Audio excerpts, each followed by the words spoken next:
suis UX designer, UX researcher. Ça fait à peu près 5 ans, un peu plus maintenant de 5 ans que je suis indépendant. J'ai commencé à faire grossir mon réseau en fait avant d'être en freelance. Clairement, il faut être très pédagogue, très pédagogue avec les clients. Je vais essayer d'aller un petit peu plus loin, ça étoffera ma gamme, mais en fait non. Finalement, on se repose des bonnes questions et on se dit non, finalement, je préfère rester expert de mon domaine. Ça m'est arrivé de me poser une journée pour aller faire du ski. Si vous êtes UX designer ou UX researcher, c'est possible que vous pensiez à devenir freelance. Alors pour vous aider à voir comment ça se passe exactement d'être UX designer freelance, j'ai demandé à Geoffrey de témoigner sur son parcours. Il va nous raconter pourquoi il s'est lancé, comment il gère ses activités entre ses prestations de UX design, les cours qu'il donne et l'association dans laquelle il est très impliqué, et puis sa prospection bien sûr, et il nous parlera aussi de pourquoi ça lui plaît autant d'être freelance. Je vous laisse découvrir tout ça, restez bien jusqu'à la fin, je vais vous parler de plusieurs choses qui vous aideront beaucoup si vous décidez de devenir freelance. Bonjour Geoffrey. Salut, ça va? Écoute, super, merci de prendre un peu de temps pour répondre à toutes les questions que je vais te poser. Est-ce que tu pourrais en quelques mots te présenter pour ceux qui nous regardent et expliquer un petit peu ce que tu fais? Ouais, alors moi je suis UX designer, UX researcher. Je travaille dans ce métier-là depuis 8 ans et ça fait à peu près 5 ans, un peu plus maintenant de 5 ans que je suis indépendant. Avant, je travaillais en agence et aujourd'hui, je travaille uniquement avec des clients et aussi avec des écoles pour faire de la formation, école, université, parce que je trouve que c'est important, c'est intéressant, c'est quelque chose que je savais que j'avais envie de le faire déjà quand j'étais étudiant, le fait de pouvoir retransmettre ce qu'on exerce au quotidien. Je l'avais fait avec une association pour pouvoir discuter de sujets et d'autres autour des sciences cognitives, qui est la formation que j'ai suivie pendant 5 ans. Et c'est quelque chose que j'ai continué aussi en début de carrière via une association qui s'appelle FLUPA, pour pouvoir promouvoir l'expérience utilisateur, promouvoir tout ce qui traite de l'ergonomie des interfaces, de l'utilisabilité, etc. Tous ces sujets D'accord. connexes. Et donc, Et quand je dis que je suis UX researcher et UX designer en freelance, ça veut dire que je vais autant sur le terrain pour la partie UX research, pour aller questionner, pour aller mener des observations, faire des interviews, et toute la partie design qui va concerner essentiellement du design d'interaction, design de prototypes, d'interface, réaliser des tests utilisateurs et faire de l'amélioration là-dessus. d'accord. Et alors, c'est quoi qui t'a donné envie de faire ça en freelance? Alors, j'ai commencé à travailler en agence pendant quelques années et alors, en fait, en parallèle de ça, j'étais très actif dans l'association Flupa. J'ai commencé à faire grossir mon réseau en fait avant d'être en freelance, sans même le vouloir. En fait, je savais pas que depuis la fin du master, j'ai été actif énormément dans cette association-là et je savais pas que j'allais finir freelance, en fait, que j'allais faire freelance. Par contre, c'est quelque chose qui en moi, étant donné que je suis assez passionné par ce que je fais, j'ai été à la rencontre en allant sur d'autres événements, en fait, en faisant la promotion d'événements de cette association-là en particulier et en donnant moi-même aussi une ou deux conférences. Euh, Ça m'a permis de gonfler mon réseau et à un moment donné, quand j'ai eu une fin de contrat avec une agence, je me suis dit c'est peut-être le moment de se lancer. J'ai un copain qui avait une opportunité pour donner des cours. Je me suis dit j'ai jamais donné de cours. Allez, bingo, je me lance. J'avais déjà une petite expérience d'auto-entreprise que j'avais faite auparavant en 2014, qui m'avait permis de tester aussi et de connaître un petit peu quelle relation on peut avoir quand on est indépendant, quand on est extérieur vis-à-vis d'un client. Et, et en fait, aujourd'hui, je ne quitterai pas ce mode de fonctionnement pour retourner dans une agence ou dans une SS2I pour faire de la prestation en tout cas. Parce que j'aime bien ce rapport-là de client à prestataire qu'on peut avoir avec nos clients. Et, je le préfère, il est beaucoup plus, je trouve beaucoup plus franc en fait que le rapport qu'on peut avoir entre salarié et manager ou boss directement pour les petites structures. Complètement. Et y a quelque chose qui te freinait dans cette envie ou pas forcément? Non, en fait, je pense que en fait, si j'avais eu l'opportunité, enfin, en fonction de comment ça s'était présenté ou quoi, si j'avais eu l'opportunité de continuer un petit peu plus en agence avant de me lancer en free, j'aurais peut-être continué un peu plus en agence. Le seul truc qu'il y a, c'est que l'opportunité s'est présentée comme telle. J'ai eu enfin, j'ai découvert un premier besoin business via quelqu'un que je connaissais de la FLUPA qui m'a qui m'a entraîné à donner des cours. Ça m'intéressait aussi de donner des cours, donc du coup, j'ai fait ça, j'ai continué à rechercher du job entre-temps, et finalement, j'ai trouvé un autre client et ça s'est enchaîné en fait. Donc D'accord. du coup, j'ai beaucoup donné de cours quand même au début de mes années de freelancing. Je pense que c'est pas un mal en soi, parce que ça permet de bien se resituer par rapport à tout ce qu'on fait, tout le périmètre qu'on est en train de couvrir. On est capable de tout réexpliquer correctement et d'arriver avec finalement une finesse en termes de pédagogie avec les clients, à leur expliquer les choses sur le comment faire, quoi, etc. Et à bien reprendre les bases en fait pour restructurer sa propre offre, en fait. Ouais. Les choses qu'on va pouvoir faire avec eux et comment on va pouvoir les faire avancer. Ouais, ça doit être important parce que j'imagine que au-delà de la personne qui te choisit pour une mission, ton travail, il doit t'amener à parler avec énormément de gens dans les boîtes et tu es obligé d'être pédagogue, de savoir leur expliquer un petit peu ce que tu fais, quel est l'intérêt. Clairement. Clairement, il faut être très pédagogue, très pédagogue avec les clients. Il y a, pour beaucoup de clients, l'expérience utilisateur, le design, c'est quelque chose qu'ils ne connaissaient pas énormément. Donc, il faut énormément évangéliser sur les méthodologies.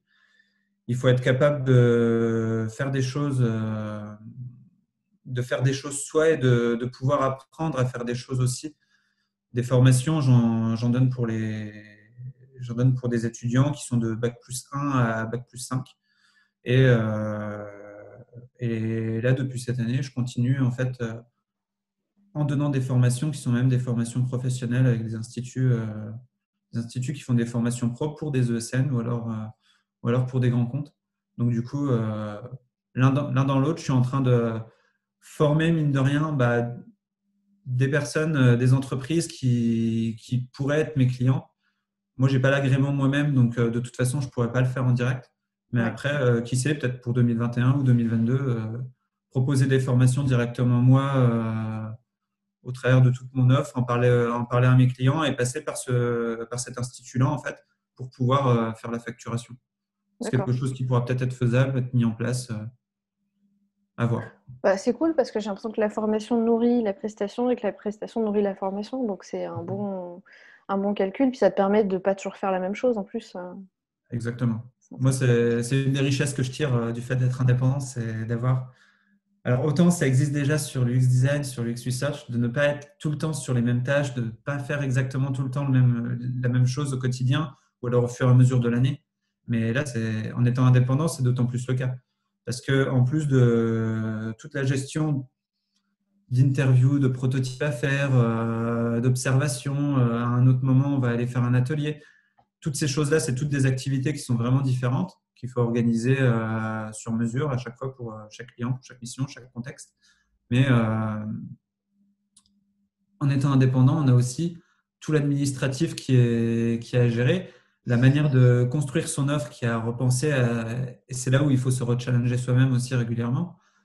Le fait de savoir comment trouver des clients, comment arriver à les capter, en fait, à comprendre quelle est la manière enfin, de quelle manière je dois leur parler pour qu'ils puissent comprendre que je peux les aider. C'est pas Et, facile ça. et ça, c'est pas un point super facile. Tous les freelances sont confrontés à ça, mine de rien. C'est vrai que moi, pour me lancer, le fait d'avoir un bon réseau, ça a été quelque chose de très fort pour pouvoir initier les premières prestations parce que toutes mes premières prestations, je les ai eues par mon réseau, de bouche à oreille, un copain freelance que je connais des événements que j'ai suivis, qui est trop chargé en ce moment et qui a une petite mission à déléguer, etc. Et mine de rien, c'est quelque chose que je fais moi-même aussi maintenant quand on m'appelle, comme en ce moment où je suis surchargé. Si on m'appelle pour une mission, je redirige la personne qui m'appelle qui m'appelle vers quelqu'un d'autre que je connais. Et notamment si je sais que ça peut coller par rapport au profil décrit par l'intervenant que j'ai au téléphone, par exemple.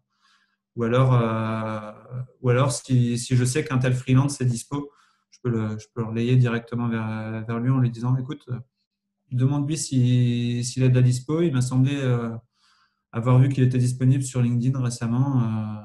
Ouais. Donc, C'est mieux, plutôt que de juste dire non, désolé, je suis pas dispo, voilà, d'aller un peu plus ouais, mais loin clairement. et donner un contact. La personne se rappellera de ça et ça permet de garder un lien. Et alors, du coup, Clairement. bon, je comprends que ton réseau, ça t'a beaucoup aidé au démarrage. Pour en revenir justement à ce démarrage, c'est quoi la première chose que tu as faite quand tu as décidé de te lancer, du coup, quand tu as eu cette opportunité de donner des cours? La première chose, ça a été de gérer ce truc-là parce que c'est arrivé très rapidement. Ah, J'avais pas de cours très construits, enfin pour pouvoir les donner en tout cas. J'ai commencé à retravailler mes cours et en parallèle, en fait, j'ai retravaillé directement mon offre pour ah pouvoir ouais, donc expliquer en à mes fait, les cours que clients. tu as donnés au départ, ça t'a permis de définir ton offre, en fait.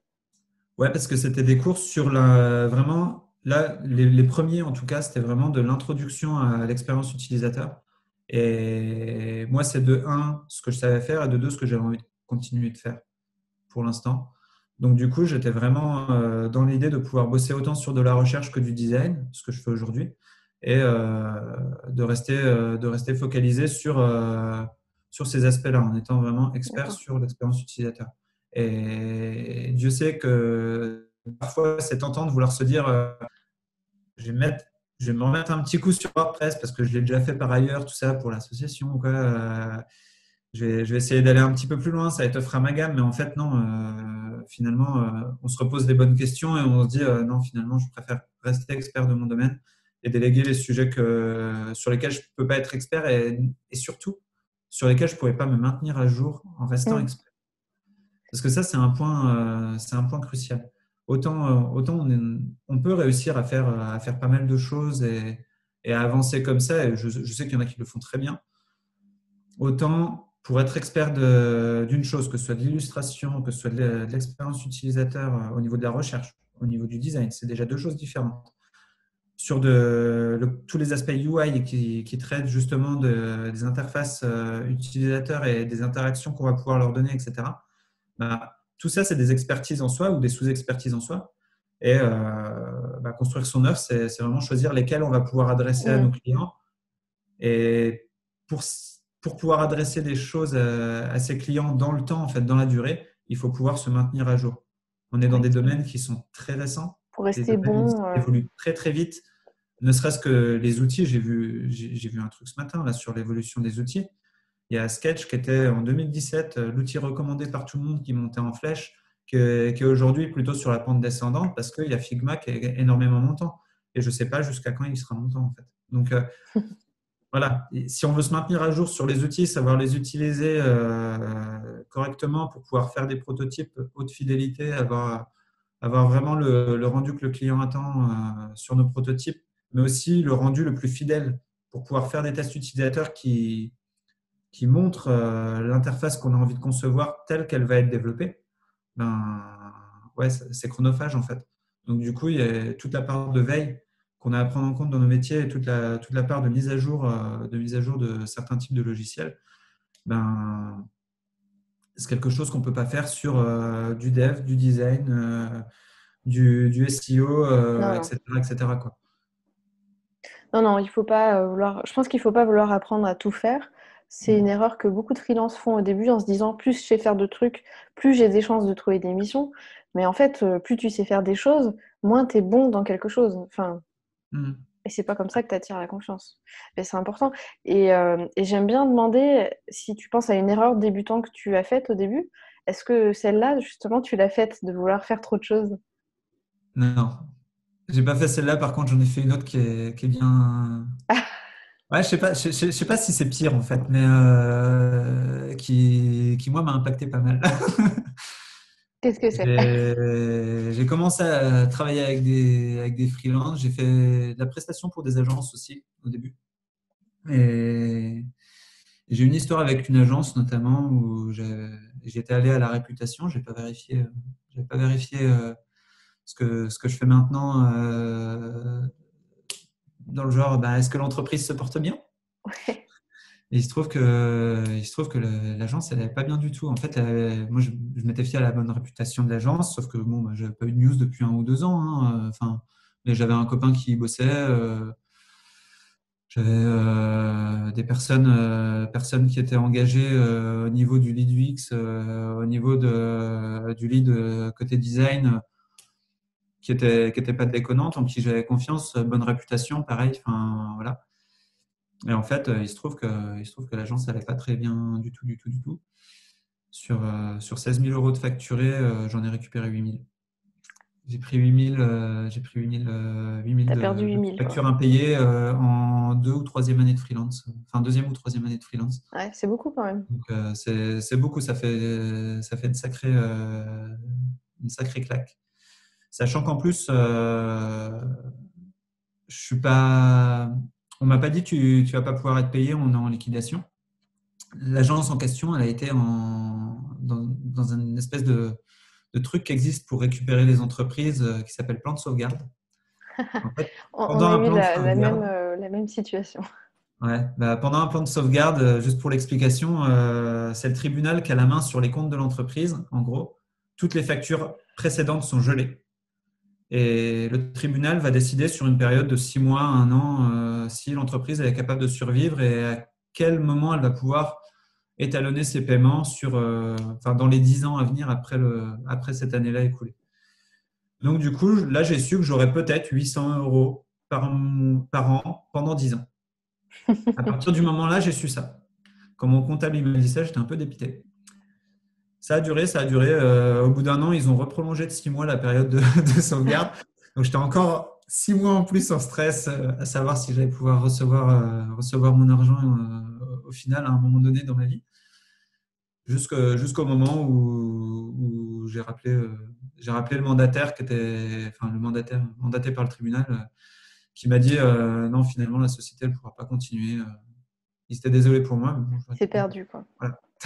Ouais. J'ai 8 000 C'est- euros de trou, quoi. Voilà, c'est tout. Bah, Et j'allais c'est te vrai que quand on est en demander. début d'activité, ça fait mal.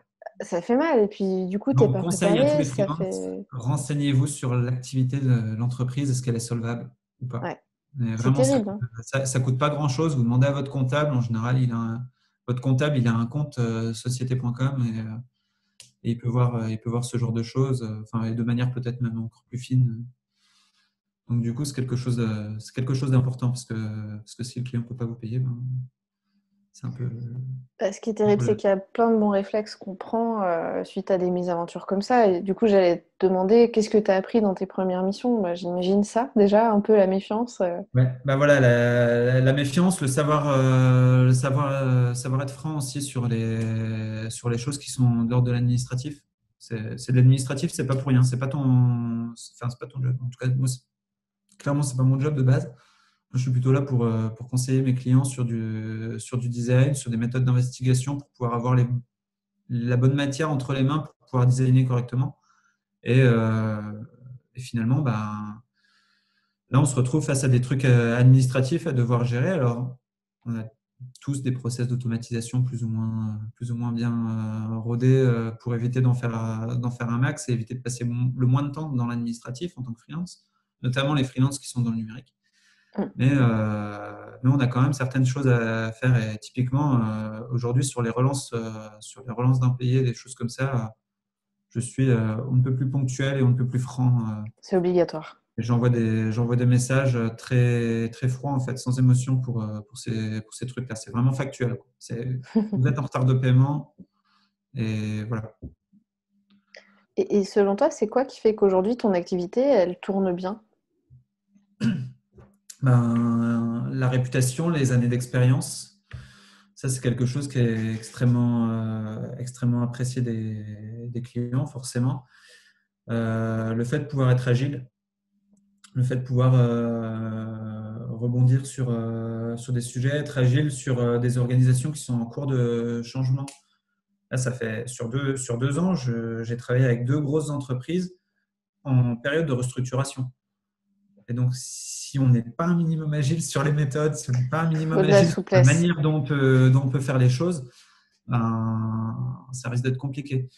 il y a des gens qui peuvent être trop rigides là-dessus, ou alors il y a des personnes qui sont peut-être trop juniors, des fois qui sont un peu trop proches de ce qu'on leur a appris à l'école et qui vont pas forcément avoir cette agilité-là. Alors, c'est pas forcément un mal en soi parce que c'est quelque chose qui est typiquement normal. Par contre, c'est juste, ça nécessite de l'expérience de pouvoir être agile autant sur les méthodes parce que on ne va pas être agile de la même manière. Peut-être qu'un junior, il sera agile différemment, il risque d'inclure des biais dans ses études, il risque d'inclure des problématiques ou des frictions non nécessaires en fait dans les projets. Et donc il y a des choses qui peuvent coincer plutôt que d'essayer de se dire ok ça on peut laisser de côté, c'est pas grave si on n'a pas autant de matière que prévu par exemple ou ce genre de choses. On va faire avec la matière qu'on a. Par contre, on va bien indiquer les choses. On va dire Mm. à l'équipe de notre département ABC ou etc. que là, on n'est pas sur un livrable de type persona comme on le fait d'habitude. On a 2 interviews ou 3 interviews, c'est pas assez. Donc, on va l'appeler proto-persona. On va Mm. continuer à l'appeler proto-persona. Et on marque bien la raison au-dessus. Là, Mm. typiquement, c'est un exemple de Tu arrives plus mission facilement à faire la part dans des laquelle choses. je suis pour là. Pardon. D'accord. En fait, tu arrives plus facilement à faire la part des choses grâce à ton expérience. Tu te laisses moins perturber. Ouais, Oui, d'accord. c'est ça. C'est ça. Je comprends. On est moins perturbé par toutes les notions de contexte qui peuvent arriver. On arrive à mieux comprendre les choses qui dépendent de nous, des choses qui dépendent de l'organisation. On arrive mieux à rebondir aussi parce qu'on connaît beaucoup plus d'outils, parce qu'on est capable de comprendre à quel point tel interlocuteur va pouvoir être utile ou non. Enfin, ouais, il y a vraiment une notion d'expérience métier qui est nécessaire et utile. Et là, typiquement, la mission que je suis en train de faire, de laquelle je tire cet exemple, euh, l'agilité, c'était quasiment presque le critère numéro un de recrutement Ouais. quand ils ont fait appel à des freelances. Donc, c'est vraiment quelque chose. Ils cherchaient de la seniorité, en fait. Mm. En Ouais, parlant d'agilité, ils quelqu'un cherchaient qui de la s'adapte seniorité. très facilement. D'accord. Et si tu repenses là, à toutes ces années que tu as vécues en tant que freelance, c'est quoi le meilleur moment, le moment le plus cool où tu t'es dit c'est trop bien d'être freelance?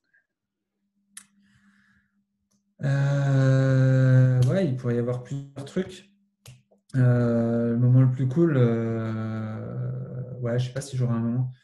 Il y a plusieurs trucs. Il y a le fait de pouvoir se dire, OK, là, l'après-midi, là, je suis en période de prospection, entre deux missions ou quoi, où j'ai des missions, mais pas à temps plein, où je prospecte pour dans 3 semaines ou des choses comme ça.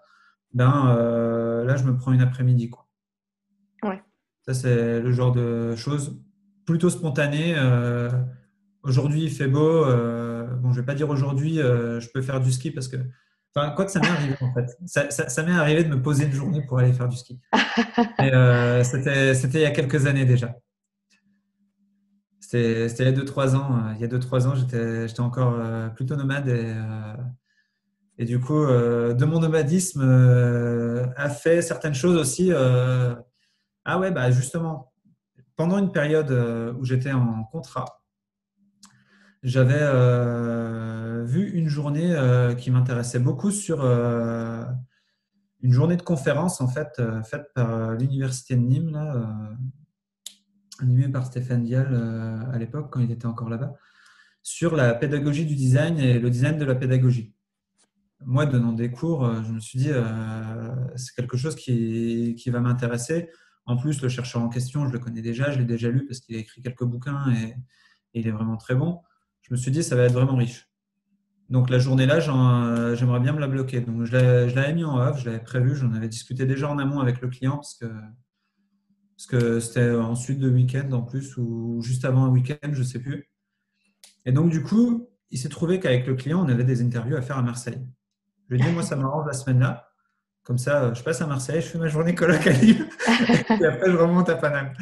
Et voilà, ce genre de choses, finalement, c'est de l'agilité aussi, mais c'est beaucoup d'agilité en termes de logistique. Et je pense que quelque part, sur la logistique, le fait d'avoir été nomade, même si je suis resté qu'en France, le fait d'avoir été nomade et de me déplacer chez des clients à Lille, à Paris, à Marseille, du coup, enfin, ça m'a ça m'a rendu agile dans mon process, en fait, dans la manière de fonctionner au Ouais, quotidien. même géographiquement, tu es très mobile. Même géographiquement, ouais, au niveau de la mobilité, j'ai jamais eu trop de problèmes. Après, l'autre truc cool, c'est quand on t'appelle pour faire une conférence Ouais. quelque part. Et bon, bah voilà, là, tu reçois une vraie gratification aussi de toute l'énergie que tu as pu dépenser à communiquer un minimum en faisant des événements toi-même sur ton métier, à être présent aussi sur certains réseaux sociaux pour pouvoir apporter conseil ou dans certaines communautés. C'est vrai que j'en ai pas parlé pour l'instant, mais il y a beaucoup de Slack qui sont existants, des choses comme ça, dans lesquelles autant je peux avoir des apports d'affaires que des conseils à donner à des personnes qui sont juniors, des échanges sur certains articles qui sont bien, certains veilles, en fait, certains partages de veille. Et ça, il y a beaucoup de Slack qui existent, il y a beaucoup de communautés qui le sont, et c'est vrai qu'on en a sur l'UX, on en a sur l'UI, on en a sur du freelancing. Enfin, Mm. il y en a vraiment de tous les côtés, quoi. Et faire partie de ces communautés, c'est assez important, c'est intéressant, vraiment pour des freelances juniors ou alors pour des personnes qui se questionnent sur le Mhm. fait d'être freelance. C'est pas un mal que de vouloir intégrer des communautés comme ça, même pour poser vos questions, en fait. Ça vous Ouais. permettra de comprendre, pour aller voir l'historique aussi, par exemple, sur les statuts, les choses comme ça, il y a des questions qui sont ultra récurrentes. Et c'est vrai que c'est une mine d'or, quoi. En termes d'information. En termes Ouais. d'information, c'est une mine d'or. Mais pour revenir sur ce que tu disais avant, c'est vrai que quand tu es en agence, tes contenus, tout ce que tu peux faire, c'est au nom de l'agence. C'est pas toi qui construis ta notoriété, en fait. Alors que C'est ça. quand on est indépendant, c'est nous. Et c'est, ouais, moi aussi, quand on me propose une conférence, je trouve ça hyper flatteur. Ou même 2 fois, on m'a contacté pour écrire un livre, des maisons d'édition. C'est pas des choses qui se présentent comme opportunité quand tu es freelance, enfin quand tu es salarié, justement. Quand t'es Et salarié, ça se présente moins. beaucoup moins. Volontairement, je vais te donner l'exemple contraire, qui est Stephanie Walter. C'est une UX designer qui est vraiment spécialisée dans le mobile. Elle fait des conférences à l'international depuis des années. Je la connais très bien et je ne compte plus le nombre de conférences qu'elle a fait à l'international, même cette année en visio, en fait. Enfin, et, et ça l'empêche pas, même d'avoir été en agence quand elle était encore à Strasbourg, chez Alsa, ou maintenant qu'elle est au Luxembourg. Ça la dérange pas du tout pour pouvoir, enfin, pour s'être forger une notoriété, pour avoir un partage de veille continu qu'elle fait toutes les semaines. Elle nourrit bon nombre de gens avec sa veille sur du design, sur quelques notions de code, de l'accessibilité, beaucoup des choses qui ont trait à l'utilisation du mobile. Enfin, et du coup, tu peux le faire aussi. Par contre, c'est vraiment pour toi. Et Bah, en elle, fait, je ça la, pense elle, que ça la nourrit. C'est comme ça qu'elle a envie de partager les choses. en Après, c'est vrai agence, il y que a quand bon, même moi, des gens qui ont envie de le faire, mais en freelance, on est un peu obligé parce que c'est ça qui va faire qu'on a des clients ou pas, quoi. il peut y avoir un peu plus la contrainte aussi quand même. Ouais, Ouais. Donc, du coup, c'est vrai que quand on le fait naturellement, bah, on a peut-être plus de facilité par rapport à ça. ouais. En tout cas, Et, moi, et c'est ce qui s'est passé un petit peu pour moi. Donc, oui, toi, peut-être ton que ça réseau peut s'est être plus construit en facilement. parallèle de ton activité salariée. Ouais. Et t'es Ah. là? Moi, j'en ai 2, mais pour l'instant, ils me laissent tranquille. Ouais, ça va. On va me laisser tranquille. Et du coup, comment ça se passe, ton organisation, ton quotidien, sachant que tu es, de ce que je comprends, souvent sur des missions qui sont à temps plein? Ça m'arrive de manière assez fréquente, ouais, quand même, de faire des missions plutôt à temps plein sur 2, 3, 5 mois. Ça Alors, à dépend temps des plein, mois. mais chez le client ou Ça dépend. ça Ça dépend? dépend. D'accord. L'année dernière, j'ai été chez le client directement parce que bah, c'était avant le Covid, hein. C'était vraiment les 5 mois avant le Covid, enfin avant le confinement. J'étais directement chez le client parce qu'il y avait beaucoup de notions techniques. Il y avait une restructuration en cours. Il y avait beaucoup de notions de connaissances sur le domaine concerné, qui étaient les objets connectés, des notions de protocole de communication, des choses comme ça à prendre en compte. Et du coup, beaucoup de personnes à croiser vraiment pour avoir des notions claires de tous les parcours, de comment on connecte tous ces objets entre eux, tous Ah, les donc il fallait objets, être sur place. tous les objets existants qui sont connectables à la box domotique sur laquelle on était en train de faire un projet euh, sont,